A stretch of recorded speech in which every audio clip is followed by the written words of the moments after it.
नमस्कार दोस्तों। देश के बड़े हादसों की इस श्रृंखला की 5वीं कड़ी में आपका हार्दिक स्वागत है। मैं हूं पत्रकार योगेंद्र योगी। दोस्तों, पिछले दिनों कॉकरोच जनता पार्टी ने नीट यूजी पेपर लीक होने के मामले में केंद्रीय शिक्षा मंत्री धर्मेंद्र प्रधान से इस्तीफे की मांग को लेकर दिल्ली में जंतर मंतर पर प्रदर्शन किया था।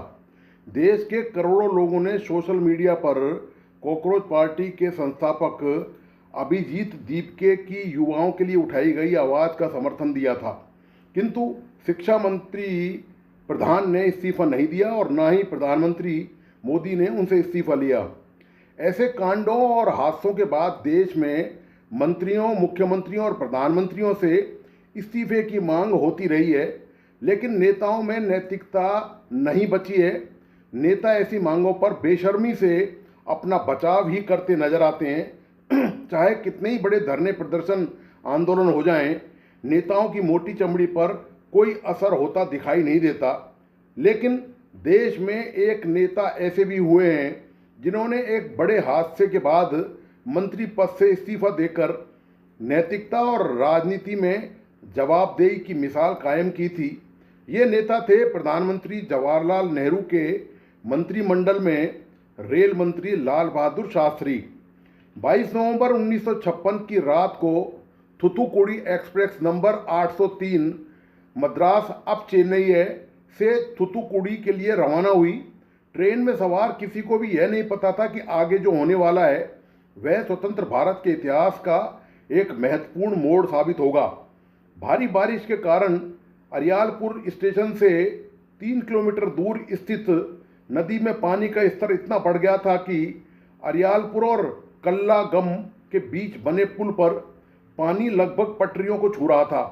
पुल का तटबंध लगभग 20 फुट तक क्षतिग्रस्त हो गया था, लेकिन तब तक 4 ट्रेनें पुल पार कर चुकी थी।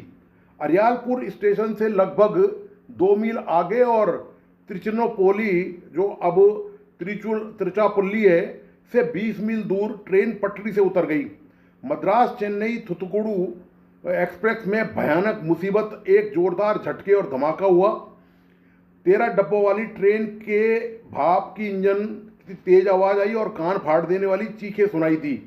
उसका स्टीम इंजन और पार्सल वैन सहित लकड़ी के बने 7 डिब्बे आपस में टकराकर नदी में गिर गए। 8वां डिब्बा पटरी से उतर गया और पीछे के 4 डिब्बे सुरक्षित रहे। 800 यात्रियों को ले जा रही यह ट्रेन, जिसमें से 150 से अधिक यात्रियों की जान चली गई और कई अन्य यात्री घायल हो गए।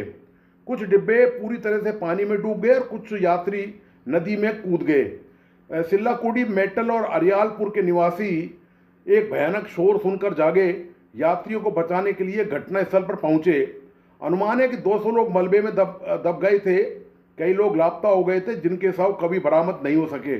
कुछ स्थानीय निवासियों ने अपनी जान जोखिम में डालकर बचाव दल के पहुंचने से पहले ही कई लोगों की जान बचा ली। तिरुचि से बचाव दल के पहुंचने तक कई यात्रियों की मौत हो चुकी थी। उस भयावह मंजर के अलावा उस दृश्य की एक अविस्मरणीय याद यह थी कि मृतकों के गहने लूटे जा रहे थे। कुछ पुलिस कांस्टेबलों को हार उतारकर अपनी रंगीन पगड़ियों में छिपाते हुए देखा गया था। अक्सर गहने उनकी पगड़ियों के किनारे से फिसलते रहते थे। दूसरे दिन तक वहां का नज़ारा सर्कस जैसा हो गया था, क्योंकि स्थानीय ग्रामीणों और फेरी वाले उस क्षेत्र में जमा हो गए थे। मानव शरीर के सड़ने की दुर्गंध एक समस्या बनती जा रही थी और शवों को अंतिम संस्कार से पहले ही कुछ दूरी पर ले जाने की व्यवस्था की गई। यह दुर्घटना भारतीय रेलवे के इतिहास में सबसे भीषण दुर्घटनाओं में से एक बनी हुई है। इस घटना ने कई दिनों तक सुर्खियां बटोरी। विपक्षी दलों को जवाहरलाल नेहरू के नेतृत्व वाली कांग्रेस सरकार पर निशाना साधने का मौका मिल गया। 1956 में महमूदनगर रेल हादसे में 112 लोगों की मौत हो गई थी। इस पर तत्कालीन रेल मंत्री लाल बहादुर शास्त्री ने रेल मंत्री के पद से इस्तीफा दे दिया था। इसे तत्कालीन प्रधानमंत्री नेहरू ने स्वीकार नहीं किया। 3 महीने बाद ही अरियालूर रेल दुर्घटना में 114 लोग मारे गए। उन्होंने फिर इस्तीफा दे दिया। लाल बहादुर शास्त्री के इस्तीफे का जिक्र करते हुए पीएम नेहरू ने कहा था कि जब मुझे इस्तीफा मिला तो मैंने उनसे बात की। बात करते हुए मैंने उनके मन में पीड़ा को देखा। जिसके बाद मैं इस नतीजे पर पहुंचा हूं कि उनका इस्तीफा स्वीकार करना बेहतर होगा। 7 दिसंबर 1956 को लाल बहादुर शास्त्री का इस्तीफा स्वीकार कर लिया गया। नेहरू ने इस्तीफा स्वीकार करते हुए संसद में कहा था कि वह इस्तीफा इसलिए स्वीकार कर रहे हैं कि यह एक नजीर बने, इसलिए नहीं कि हादसे के लिए किसी भी रूप से शास्त्री जी जिम्मेदार हैं। शास्त्री जी के बाद देश में कई रेल मंत्रियों ने रेल हादसों के बाद इस्तीफा दिया या इस्तीफे देने की पेशकश की।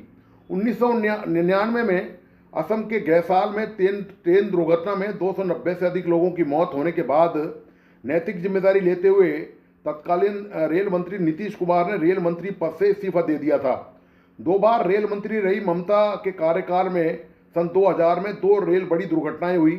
उन्होंने भी अपना इस्तीफा दिया, लेकिन तत्कालीन प्रधानमंत्री अटल बिहारी वाजपेयी ने उनका इस्तीफा स्वीकार नहीं किया।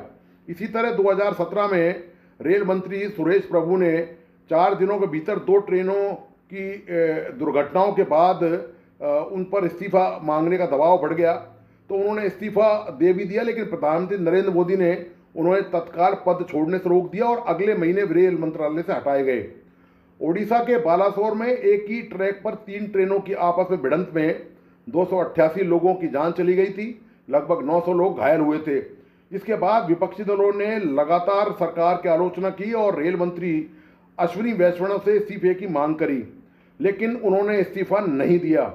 1956 में शास्त्री जी के इस्तीफे के कदम ने सार्वजनिक जीवन में जवाबदेही का एक नया मानक स्थापित किया।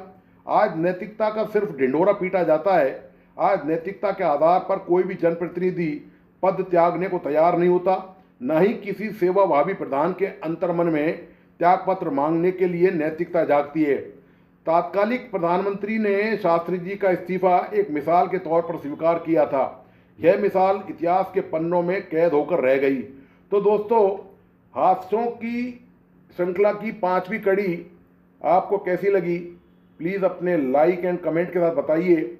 इस वीडियो को अपने दोस्तों और परिजनों को शेयर करना नहीं भूलें। मेरा तमाम दोस्तों से आग्रह है कि प्लीज़ इस YouTube चैनल को लाइक करें, सब्सक्राइब करें एवं बेल आइकॉन का बटन जरूर दबाइए। धन्यवाद, नमस्कार।